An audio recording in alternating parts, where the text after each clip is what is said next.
যেভাবে আমি এইচএসসিতে এ প্লাস পেয়েছি এবং বোর্ডে একটি স্থান দখল করে নিয়েছি, টপ 100 এর মধ্যেই ছিলাম, গোল্ডেন এ প্লাস পাবেন। এইচএসসি লাইফের ডায়েরি ট্রাম কার্ডটা হচ্ছে বোর্ড কোশ্চেন সলভ করা। আমি সব সাবজেক্টে কিভাবে এ প্লাস পেয়েছি। সবাইকে welcome to any times school and college. সবাই কেমন আছেন? আশা করি সবাই আলহামদুলিল্লাহ ভালো আছেন।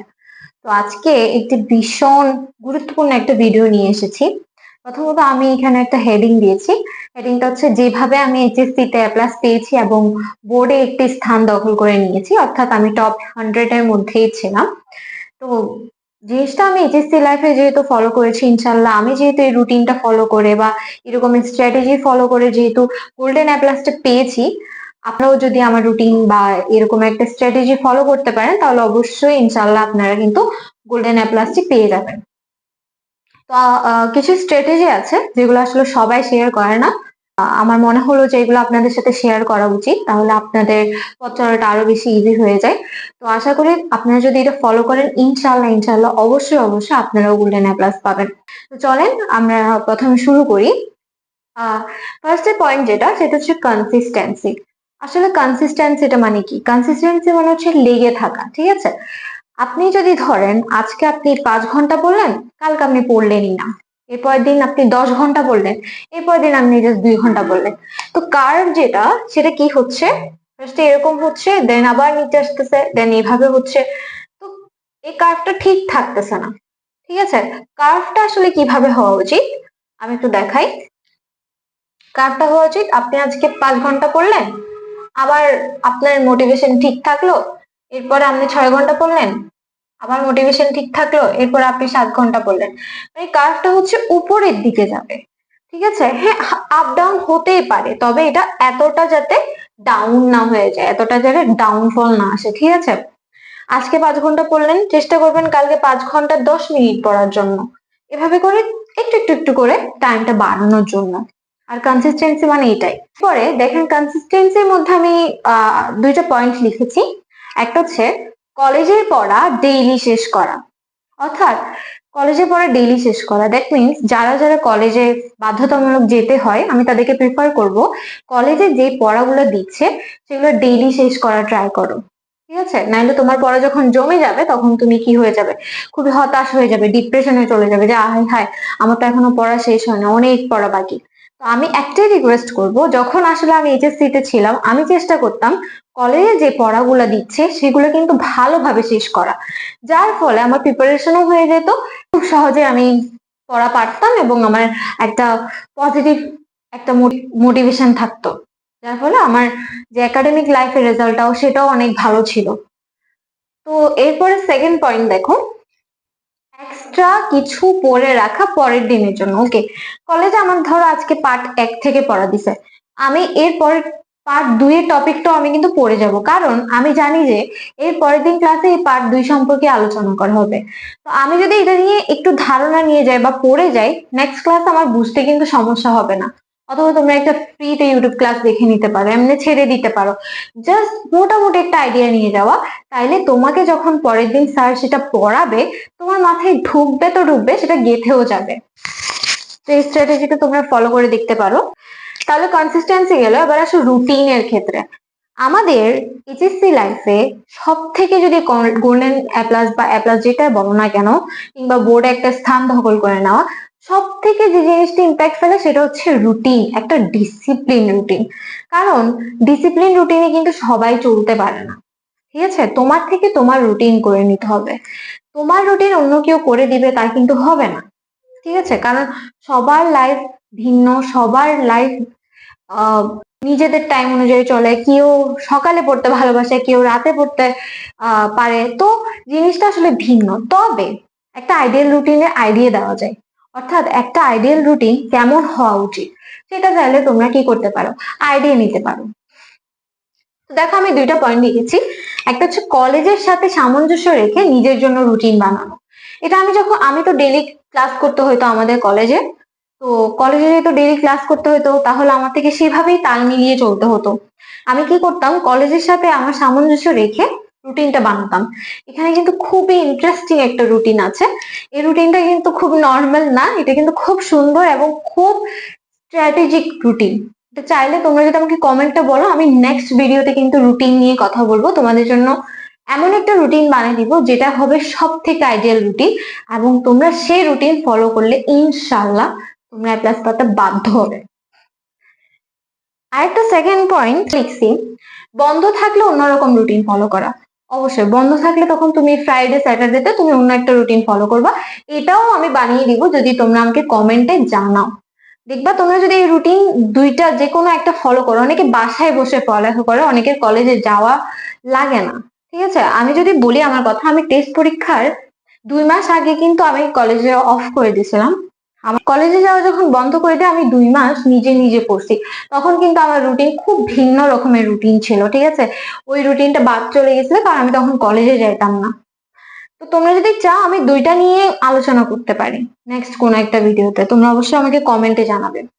3 নম্বরে দেখো, কলেজ বা কোচিং বাদে সেলফ স্টাডি 4 থেকে 5 আওয়ার্স করা মাস্ট মাস্ট মাস্ট।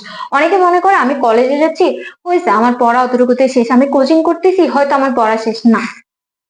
তোমার যদি আসলে মানসিকতা থাকে তুমি এইচএসসি তে এ প্লাস পাবে, প্লাস তোমার বোর্ড একটা স্থান দখল করতে হবে, আমি তোমাকে বলছি তুমি যদি কলেজ এবং কোচিং এর উপর ডিপেন্ড করে থাকো, তুমি কখনো এ প্লাস অথবা বোর্ডে স্থান করতে পারবে না। তোমার জন্য তাইলে এই ভিডিওটা না। তুমি যদি এমন একজন ছাত্র মানসিকতা হও যে তোমার এইচএসসি তে এ প্লাসও লাগবে এবং বোর্ডে একটা ভালো স্থান দখল করবে, এটা তো সবাই চায়, ঠিক আছে, আমিও চাইতাম, তাহলে অবশ্যই তোমার এই যে এই লেখাটা তোমার মাথার মধ্যে গেঁথে নিতে হবে যে সেলফ স্টাডি ফর 4 থেকে 5 আওয়ার্স, ঠিক আছে। 4-5 ঘন্টা তোমার সেলফ স্টাডি করা লাগবে, কোনো কথা নেই, ঠিক আছে। আসো 4 নম্বর, আমরা অনেকে রুটিন বানাই। 10টা থেকে 11টা আমি পড়লাম ফিজিক্স, 11টা থেকে 12টা আমি পড়লাম বাংলা। ক্রস দিয়ে দাও ভাই, ক্রস দিয়ে দাও। এরকম কোনো রুটিন আজ পর্যন্ত মানে কি বলবো অস্তিত্বই নেই। আমি রুটিন করছি, হ্যাঁ করছি, বাট কখনো ফলো করি নাই। তো যখন আমি বুঝতে পারছি আসলে যে এই রুটিনটা আসলে আমার দ্বারা হচ্ছে না, তখন আমি এটাকে সম্পূর্ণ ডিলিট করে দিছি আমার লাইফ থেকে। আমি কি করা শুরু করলাম, ডেইলি টার্গেটে ডায়েরিতে সেট করা শুরু করলাম। আমি যদি তোমাদেরকে আমার ডায়েরিটা দেখাই, এইচএসসি লাইফের ডায়েরি, আমি যদি তোমাদেরকে একটু দেখাই,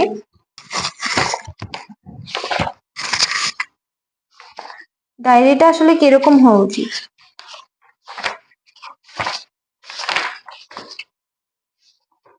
এই যে তোমরা যদি দেখো এখানে আমার টু ডু লিস্ট লেখা থাকতো, তারিখ লেখা থাকতো, এবং আমার যে পড়াগুলো লাগবে, দেখো ইংলিশ সেকেন্ড আমি কি শিখতেছিলাম, ক্লাইমেট চেঞ্জ এবং অ্যাপ্রোপ্রিয়েট প্রিপোজিশন আই এর 15টা শিখতেছিলাম।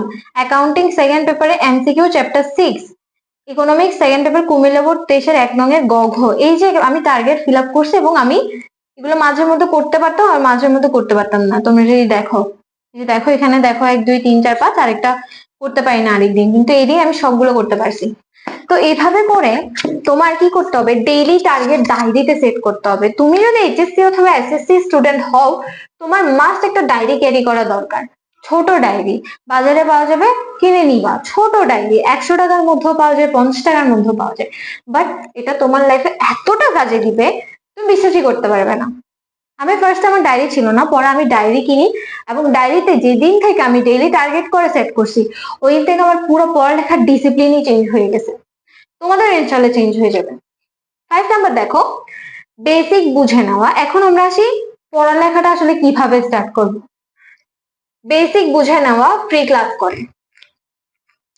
তোমাদের যদি কোনো সাবজেক্টের বা কোনো চ্যাপ্টারের বেসিক ফ্রি ক্লাস লাগে, আমি অবশ্যই দিতে রাজি আছি। তোমরা জাস্ট আমাকে কমেন্টে জানাবে তোমাদের কোন সাবজেক্টের কোন চ্যাপ্টারের বেসিক ক্লাসটা লাগবে, তাহলে আমি বুঝতে পারবো এবং সেই ক্লাসটা নিয়ে আসবো এবং এমন ভাবে বুঝাবো যে এরপরে তোমাদের আর কোনো ধরনের বেসিক ক্লাসের ভিডিও দেখতে হবে না ইনশাল্লাহ।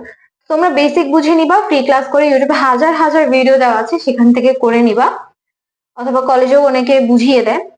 6 নাম্বার দেখো, বোর্ড কোশ্চেন সলভ করা। তুমি যদি এইচএসসি এসএসসি একটা ট্রাম কার্ড চাও, হ্যাঁ, ট্রাম কার্ডটা হচ্ছে বোর্ড কোশ্চেন সলভ করা। তুমি ভাই যাই করো না কেন, পড়ে কাগজ ছিঁড়ে ফেলো না কেন, তোমার বইয়ের পাতা ছিঁড়ে ফেলো, খেয়ে ফেলো মুখস্থ করে, তুমি যদি বোর্ড কোশ্চেন সলভ না করো তুমি বড় লেভেলের মারা খাবা, বড় লেভেলের মারা খাবা।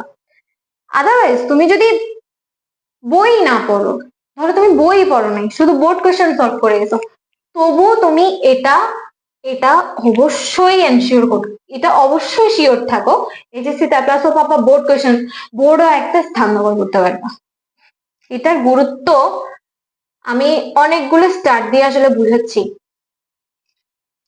এবং এবার বোর্ড কোশ্চেন সলভ করতে বললে স্টুডেন্টদের মনে যে কোয়েশ্চেনটা আসে, এবং আমার মনেও যে কোয়েশ্চেনটা আসতো, কোন সালের গুলো করব, কত সালের করব, এরকম এরকম রিসেন্ট 4 থেকে 5 ইয়ার্স এর, ঠিক আছে, রিসেন্ট 4 থেকে 5 ইয়ার্স এর, মানে 25 গেল, 25, 24, 23, 22 পর্যন্ত করলেই এনাফ, কারণ এর আগের গুলো আমাদের স্ট্যান্ডার্ডই না, তো তোমরা এগুলো করলেই চলবে। অথবা গাইডের প্রথম 10টা কোয়েশ্চেন সলভ করা, র্যান্ডমলি 10টা কোয়েশ্চেন, গাইডের 10টা যে প্রথম যে 10টা কোয়েশ্চেন থাকবে ওগুলো সলভ করে যাও, এটলিস্ট আইডিয়া হবে তোমার যে কোন টপিক থেকে আসতেছে, ঠিক আছে। মানে একটা 10টা কোয়েশ্চেন যদি বলি, বোর্ড কোয়েশ্চেন যদি স্টার্ট করো, তাহলে বোর্ড হচ্ছে 8টা, তাহলে মানে তোমার একটা সালের বোর্ড কোয়েশ্চেন শেষ হয়ে যাচ্ছে, এনাফ এনাফ। আর 2টা একটু ইউনিক খুঁজে বের করো, তোমার ঘাটতে ঘাটতে তুমি খুঁজে বের করতে করতে অ্যানালাইসিস করতে করতে দেখবা যে তোমার সলভ করা হয়ে গেছে, ওই চ্যাপ্টারে তুমি একদম এক্সপার্ট হয়ে গেছো। এবার 7 এমসিকিউ, এমসিকিউ সলভ করা, তাও বোর্ড কোয়েশ্চেন।